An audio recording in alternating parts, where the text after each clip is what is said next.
have about 10 different eye models, and so the things look different on each model. So that's the only thing hard about the eye, is that we have so many different eye models. We also have several ear models, but they're almost all the same. I mean, all the parts of the ear look the same, even on different models. But on the eye, they can look a little different. Okay? You don't have to know that. You have to know the parts of the fibrous tunic. So there are two parts to the fibrous tunic. This white part, which is the same as the white of your eye, is called the sclera. Okay? And the most anterior part of this fibrous outer tunic, do you see how my stick is on this outermost fibrous tunic? Okay?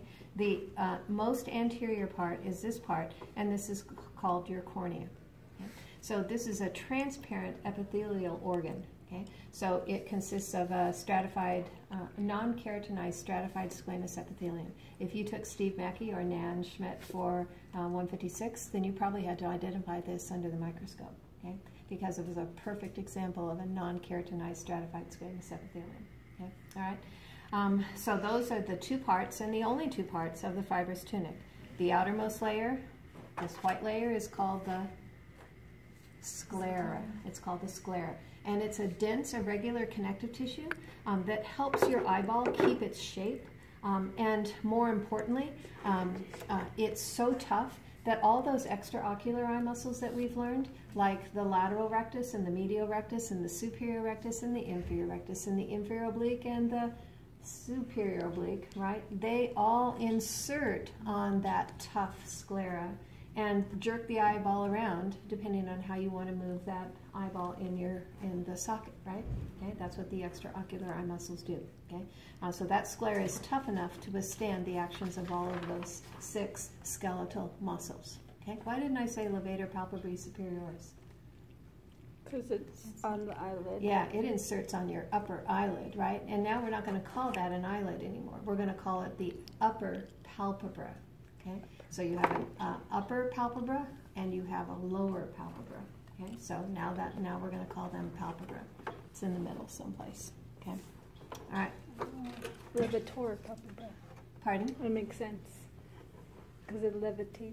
Yeah, levator palpebra superioris. Yeah, yeah, absolutely. Okay, all right. So then the next layer in is this one that has all the blood vessels in it, and it's called the vascular tunic. And I'm never going to ask you that in lab.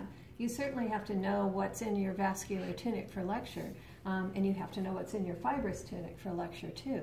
But I'm never going to ask you to say vascular tunic. Instead, you're going to have to tell me the parts of the vascular tunic. Okay, all right. So this next layer in, that is this dark brown color right here. Okay, so this is called the choroid, or the choroid coat, okay? And that's the part that has all these blood vessels in it, okay? And with all those blood vessels, then you can guess what its function is. It's to deliver oxygen and nutrients to the sclera and to the next layer in, which we'll talk about in a minute, okay? All right? This choroid coat is very important for nutrition and oxygenation of the different layers of the eye, okay? All right, as I follow that choroid coat forward and I get to the anterior part, I can see a muscle here. This isn't skeletal muscle, this is smooth muscle, and this is called the ciliary muscle. Okay, so knowing that it's smooth muscle, then is it going to be innervated by my somatic motor nervous system?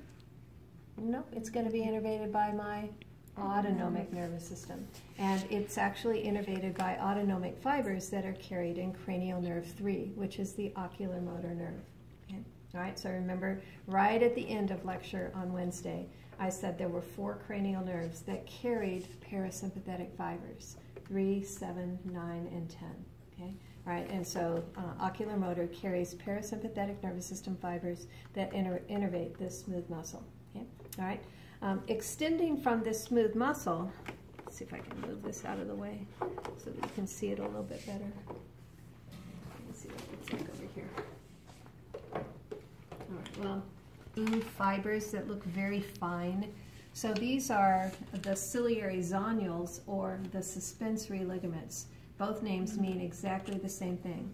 And what they're doing is they're coming over and inserting on the lens of the eye. Okay? So when the ciliary muscle contracts, you have to realize that this ciliary muscle is going all the way around the anterior part of the eye. So when the ciliary muscle contracts, it makes these suspensory ligaments quite lax. Okay, they're not pulled taut. It makes them relax when the ciliary muscle contracts. Okay, and then that allows the lens to assume the position that it would like to assume. And because it has a lot of elastic fibers in it, it wants to be the shape of a tennis ball. Okay, it wants to be very spherical. Okay, all right. And so as soon as these ciliary muscles relax and these suspensory ligaments relax, did I say that wrong? As soon as the ciliary muscles contract and the suspensory ligaments relax, then now the lens gets all excited and it can bulge. It can go back to its normal shape of being a tennis ball. Okay, all right, and that allows you to see close up. Okay, all right. On the other hand, if you need to look out on the horizon to see whether there's any mountain lions coming your way, okay, all right, then this ciliary muscle is relaxed and these suspensory ligaments are pulled tight and they flatten that lens out. And the lens doesn't like that, but it gives you better distance vision. Okay, all right, okay. So this is the lens, and it really isn't. It's like this. It's not, it's not in half, right? And it's really more spherical like that. Okay, all right. And what inserts on it? What are these little blue things called? Ciliary zonules. The ciliary zonules or the suspensory ligaments, because they really are little ligaments. I actually prefer calling them suspensory ligaments. As you're going to see, there's way too many ciliary things in the eye. Okay, all right. So that's that. Okay. Now, another thing that is very close by are these things that look like little wisps of clouds. Okay. And these are called the ciliary processes. See what I mean about there being a lot of ciliary things? Ciliary muscles, ciliary zonules, ciliary processes. So that's why I call this the ciliary muscle. I call this the suspensory ligaments. And then I call these the ciliary processes. I mean, that's the only name for them, so I don't have any choice. Okay? All right. So what their function is that they make a liquid called aqueous humor. And that aqueous humor, when it's formed, okay, is going to wind its way into this little space between the lens and the back side of the iris. Okay? So this is the iris, and if you look at it from the front, the iris is simply the colored part of your eye. So the blue part of my eye, okay, that's the iris, and this hole at the center is called the pupil. Okay?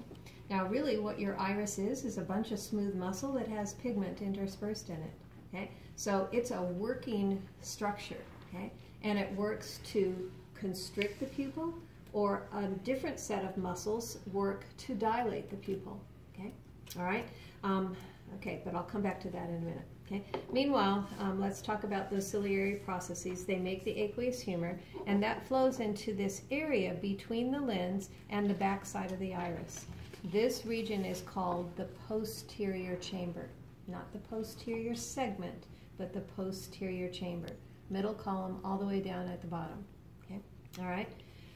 And then that aqueous humor can flow through the pupil into this region between the iris and this. What was this? The cornea. Okay? All right, and so this is how the cornea gets nourished, because it is avascular. There are no blood vessels that can be found within your cornea, because if there were, it would not be transparent and light couldn't come through it, right?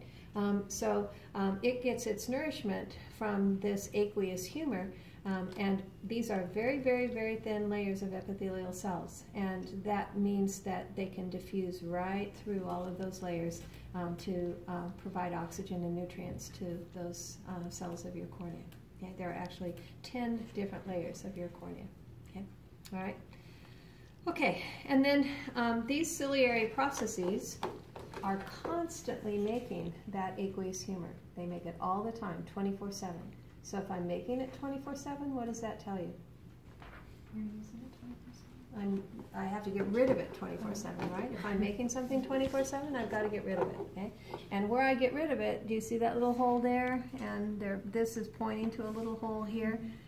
This is called the scleral venous sinus, okay? Really, everybody calls it the canal of Schlemm, but we're trying to get away from names of people. Now I think your text calls it the scleral venous sinus. It's not on your list even.